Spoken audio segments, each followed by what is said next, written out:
Hi peeps, dit is Jenny van Disrupt Tutoring en soos altyd is dit 'n plesier om by julle aan te sluit. Vandag gaan ons aan met die bespreking oor die ontkenning. We continue our discussion on the negative. Sin nommer 1, and again it's a question which we're going to answer in the negative. We know that because they tell me to start with the word nee, which means no. Is daar genoeg dissipline in die skool? We need to look for the word which changes in the negative. And the word which changes is the word nog, which means still. And it changes to nie meer nie, which means not anymore. Nee, daar, now comes my verb is, nie meer, genoeg, dissipline,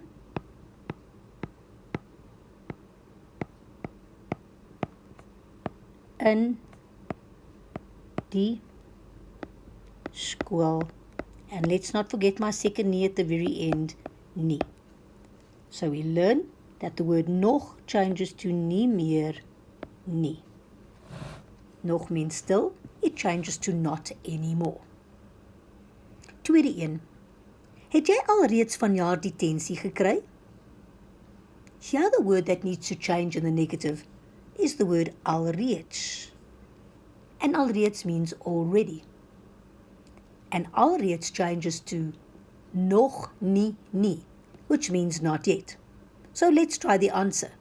But this time, watch the question. It says, have you already got detention this year? So you're going to answer, no, I have not already got detention this year. Nee, ek. You need to change it to ek to answer the question.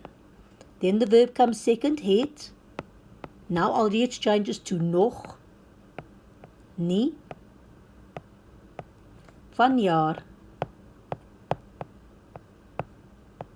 detensie, gekry, and don't forget the second nie at the end, nie.